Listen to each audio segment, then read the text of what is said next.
I've longed for this day. Here I am, married to an older, overweight woman for money. Yet now, as we held each other close, I found myself enveloped by the warmth and softness of her skin. Unable to suppress the feelings welling up inside me, I released them onto her. My name is Mike Harrison. I'm a 23-year-old entry-level corporate employee. I graduated from college just a year ago. I've been doing reasonably well at my current job, and I haven't made any major mistakes. But there's one big problem. It's my scholarship repayment. My parents fell and were injured just before I went to college, so I had to go through college without their financial support. As a result, scholarship repayments weighed heavily on each month, approximately $300 a month. That's a substantial amount for someone like me who just started working and isn't making much money.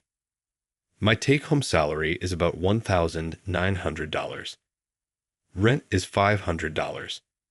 Groceries are $200, plus utilities like water, and gas add up to around $100. After adding necessary expenses like my phone bill and clothes, my living expenses roughly amount to $1,100. Plus, considering the insurance I pay for, my parents, and the $300 for scholarship repayment, it easily amounts to $1,500. And that's after cutting corners by living in a cheap apartment, using a budget smartphone, and cooking my own meals. I could easily spend up to $1,700 if I'm not careful. I tried to save whatever is left over, but unexpected expenses came up occasionally, and my bank balance rarely increased. I couldn't afford the things I like, and falling ill would be disastrous. If it weren't for the $300 scholarship repayments, I could have some fun and peace of mind. I often found myself resenting the situation, but I made this choice, so I have to make the payments. It might be called a scholarship, but it's still a debt, so I can't quit my job and have no choice but to work hard. That day, I was gnawing on some cheap bread that was about to expire with a sigh. This made it 7 straight days of the same bread. I was starting to get sick of it, but I couldn't afford anything but cheap, filling food, so I had no choice. What's up, Mike? Eating bread again today. Probably because I let out a big sigh, someone slapped me on my back. Looking around, it was our CEO. The company I work for is usually the type where the CEO wants to go to the field site. It's a small company, and the boss knows all the employees' faces and names. You could say it's a homey kind of company. Ahaha, things are tight this month. Oh, is that a complaint about your wages being too low? No, that's not it. In my case, I have scholarship repayment. The boss seemed to understand and nodded, clearing up the misunderstanding. I was the only one who joined the company last year and this year, so I had no close peers or juniors. That's why occasionally the boss or my supervisor would come over to chat like this, and all I could do was give a wry smile because, in simple terms, I was saying I'm having a tough time because I'm in the middle of repaying a debt. Well, no one could help me with that. Then the boss started humming thoughtfully. Is something wrong? Well, I was planning to talk about it anyway. The boss awkwardly brought up a topic to me. Apparently, the boss's business associate, well, a chairman who has been taking care of us since long ago, was looking for a marriage partner for his daughter. The daughter is turning 40 this year. Honestly, even with matchmaking dates, she couldn't seem to find a partner. She really wanted to get married and even said, "If you marry me, I'll give you all my savings." So because of his reputation, the boss brought the issue up with me. To be honest, she's nearly twice my age. She's 40 this year, and I don't think children are on the table. That's why I wanted to just go through the motions of discussing it. The boss said there was no need for me to take it, of course. I had no intention of doing it.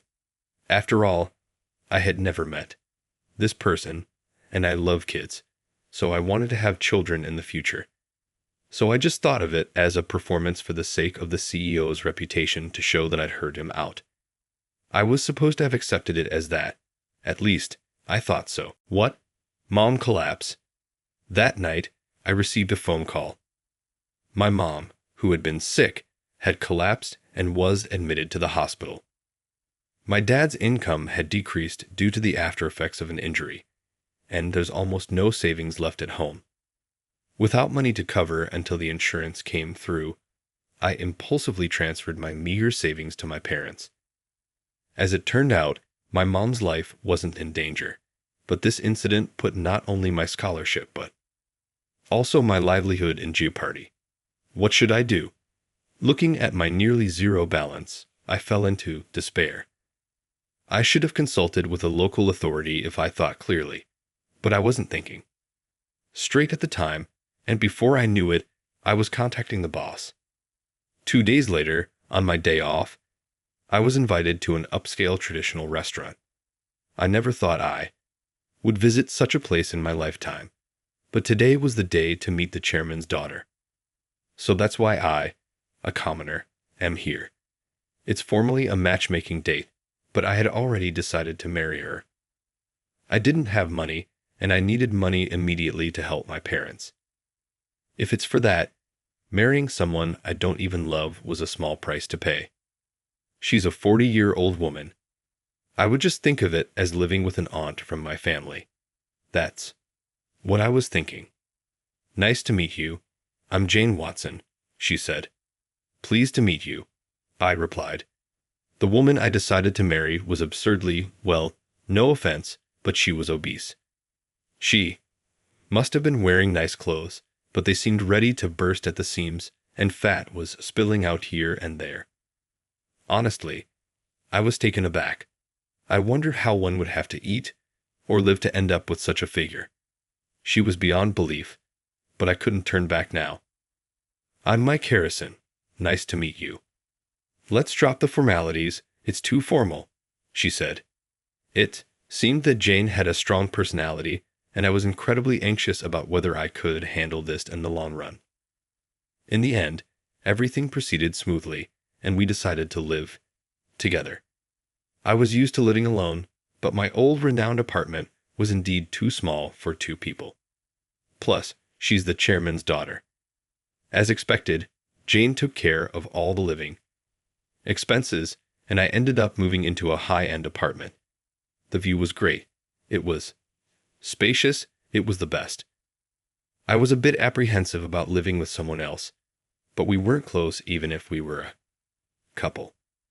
It seemed she didn't expect my love either, and she even said, "You can think of me as a family aunt, and we'll have separate bedrooms. Thank you for marrying me." The day after we finished moving, we submitted our marriage form. I started my own household, but it didn't feel real at all. Thanks to Jane, I didn't have to worry about money, and I could live in a nice house. But I decided to think of it as living in a shared house and take care of my own stuff. I've been quite reliant on Jane financially. I thought I should at least try to live independently. Good morning, Mike. Breakfast is ready. Surprisingly, Jane was quite a homely person. Her cooking skills were on par with an average person like me, and she seemed to really enjoy doing all the household chores. She did mess up sometimes, but it was nothing more than laughable. Her homemaking skills were hardly what you'd expect from a lady of her standing. Why is it so much fun when it's the same thing day after day? It seemed to me that she was doing so many things with a twinkle in her eye. What surprised me the most was her cooking. I had assumed the servings would be XXL sized, but she never made more than enough to fill me up, and she didn't eat that much either. I'd initially thought she was a big eater, but that didn't seem to be the case. You know, my dad is overprotective of me. I think it's because my mom passed away early, but he has a maid do everything for me, so I can't do the things I want to. And he always serves me so much food. Since the maid went through the trouble of making it, I always tried to eat it all. She told me one day while we were having a beer on our day off. It seemed that she had been brought up with an excessive amount of care, and it was a burden to her. I thought the only way to escape from my father's hold was to get married. But look at me, right? I couldn't find a partner, so I had no choice but to use money. I'm sorry to have saddled you with a woman like me. When the dust settles, you can divorce me if you want. Please just let me stay by your side for a while. Jane, looking quite apologetic, said this to me. Regardless of the situation, Jane was always calm, able to see things objectively, and I felt that, as a human being, she was a woman with a strong core. Perhaps her weight gain was also due to parental oppression. Jane has been prepared to be discarded by me someday. That's why. She's living this free lifestyle now, her eyes sparkling. The first feeling I had for her was sympathy. I was able to live freely because my parents were laissez-faire, but she didn't have that luxury. If being with me allows her to be free, even if just for a bit, I wanted to support her. Although in the current situation, I was the one being supported. But it would be a lie to say that I had no affection for her. Jane was what you might call an inclusive woman. She'd console me when I made a mistake at work or was feeling down. I felt a maternal presence from her. I guess I felt incredibly at ease. I wanted to be by her side, and before I knew it, I was in love with her. Seeing Jane trying new things, sometimes failing, sometimes succeeding, and being overjoyed. Jane, despite her appearance, was very beautiful. So much so that I didn't care about her physical appearance. And then 5 years passed. Jane and I hadn't divorced. Instead, we had become a very lively couple. When we walked around town, passers-by couldn't help but look our way. We stood out a lot, but such scenes had become a part of our daily life. Look at her, she's like a model. She's gorgeous. A group of high school girls giggled and chattered as they passed by us. Hearing their voices, Jane shrugged and said, "I'm a bit too old to be a model, don't you think?" Yes, the person the high school girls had complimented as a model was Jane. Now, Jane exuded a mature aura and beauty, elegantly wearing a tight skirt and high heels. Why did this happen? In short, living with me liberated her from stress, reduced her food intake, and household chores made her move around more. She naturally lost weight. Not only that, she even started going to the gym, saying, "I was worried about doing intense exercise before." And before we knew it, she acquired a truly beautiful figure. You wouldn't believe she was 45. In fact, I now look bare in comparison. Scenes like this reminded me once again of the horror of stress. But sometime later, Jane became bedridden. She stopped going to the gym and even struggled with meals. I was afraid, thinking she was sick, when I heard Jane's voice from the bedroom. We basically sleep in the same bedroom now, but when we want to be alone or are unwell, we use the beds in our separate rooms. Lately, Jane had been spending all her time in her own room. "Mike, I have something important to discuss with you." "Oh, okay." Jane's frail voice. She mentioned going to the hospital today. Could it be a serious illness? With shaking hands, I braced myself and entered her bedroom. I would try not to be surprised no matter what she told me. I was sure she was the one suffering. Entering the bedroom, I found Jane lying down, looking in pain. Seeing her slowly sitting up, I couldn't help but ask in a voice close to tears, "Are you okay?"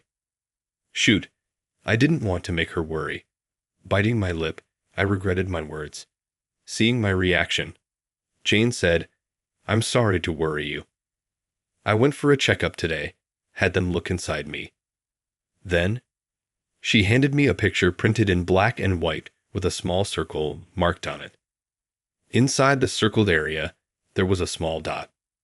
"Wait, is this?" Yes, It's an echograph. I knew what Jane was trying to say. So this meant, I'm pregnant. What? Really? I let out a stunned exclamation. Of course, Jane and I had shared nights together, so there was a possibility. But I was sure the chance of a natural pregnancy at 45 was about 1%. The doctor said it was a miracle. Jane revealed with tears of joy welling up in her eyes. It turned out that all the recent discomfort she had been experiencing was morning sickness, and there was nothing else wrong with her health. I had given up on having a child, but knowing that our baby, is growing inside me, I'm so happy. I've been longing for this day, she admitted before breaking down in tears. I gently, very gently, held her in my arms. I could feel her warmth and hear her heartbeat, and I found myself tearing up too. Thank you, Jane. Truly, thank you. I am so happy right now. We two, both of us grown adults, wailed pitifully. Sure, there are risks associated with late-life pregnancy, and undoubtedly we're about to face all sorts of challenges. But none of that matters now. All we want is to share the joy of welcoming this new life. Our thoughts turn to the even